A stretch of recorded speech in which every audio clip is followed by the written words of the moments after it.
How's it going, guys? We're here to check out what's coming up in Rust, and it's going to be a short one because the team is working on so much stuff.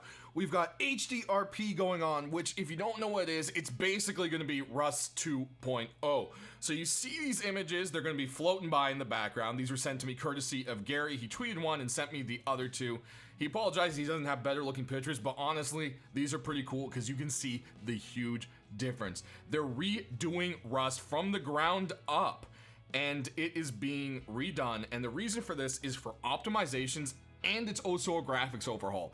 The end goal is the game will look 1,000 times better. It will look updated to a 2019 kind of game, and the performance will be cut considerably. Okay, that is their end goal with it. So hopefully that means some pretty awesome stuff. It looks great. I can't wait to see more progress on it. If you want to see it yourself, keep an eye on Gary's Twitter. He tends to tweet pictures of it every now and then, which is really, really cool. So, in addition to what you saw in the thumbnail, there's horse armor coming! I don't know if there's also going to be wooden armor and high-qual armor, but for now, we've got horse road sign armor. And I'm really excited. I think it looks really good. Taylor did an amazing job at making it. Particularly like the little cage over the eye, you know, to help protect them. It's just, there's lots of little details to it, and I think it is just really, really nice. Now in the picture, I think the reason the saddle looks weird is because it's just the armor and not particularly the saddle. Because as of right now, I don't think the whole taming process is completed yet. So we'll just have to see. With additional things we've got going on, we do have Helk finally working on the turrets. He wasn't able to get it in last week because he was on vacation for a little bit and things just didn't line up. But this month he's working on making turrets require electricity. Now I spoke to him and said, hey, now turrets are super easy to drain. I mean, there's this one time I spent 7 hours with 2 other teammates and we drained, I'm not joking, not joking, 123 turrets in 7 hours. It was insane, but we did it. We got a lot of loot. I wish I had recorded the loot part, maybe. I don't know. You guys probably didn't want to watch 7 hours of turret draining.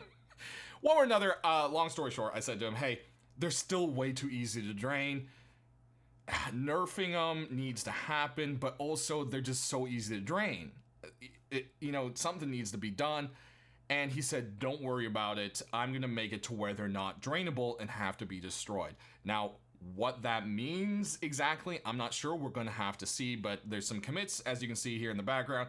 Helk is working on making them have electricity, as well as apparently they're not going to be drainable anymore. So, hey, that's a cool thing right there. Not sure full details on that.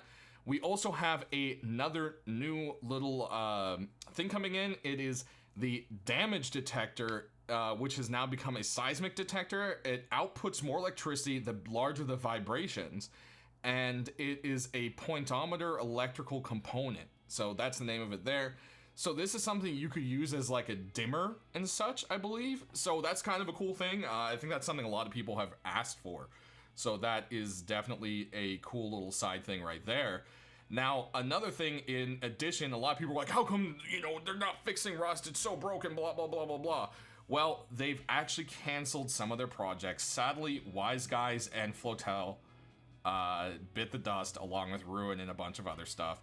But because of that, we now have Bill, Ty, Rowan, Jardi, and Adam working on the game. These guys are awesome. They're all veterans with Unity. They all know what they're doing. They're all amazing, and it's gonna be really cool to see this kind of stuff. We've got, you know, Bill Borman working on the modular vehicles. We got Jardi working on the instruments, and the other guys are just helping, and with a bunch of other stuff. It's great, guys.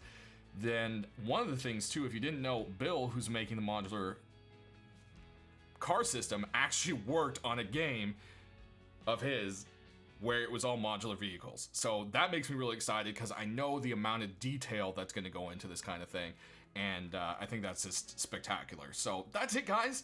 Otherwise, you know, they're continuing to work on optimization. I know Bill Ford is working on the electrical wires and stuff and getting that stuff to be more or less performance heavy. And I think Ty and Alex are also working on the instruments as well. And yeah, so I mean, there's a lot of stuff going on, guys. I'm excited for the future. I did get news from Helk. The scrap helicopter may actually make it in. I asked him about it. He said that's soon. As far as vehicles, he said it's going to be a couple months to finish them because it's a very detailed system, but they are working on it actively, and he thinks he can maybe get them to us before the end of the year. That's their goal. So that's actually really, really cool. Next couple months, we will probably have the modular vehicle system if all goes well. So that's it, guys. Thanks for watching. We will see you next time, and tune in for the skin video. As soon as the skins are out, I'll have it out to you.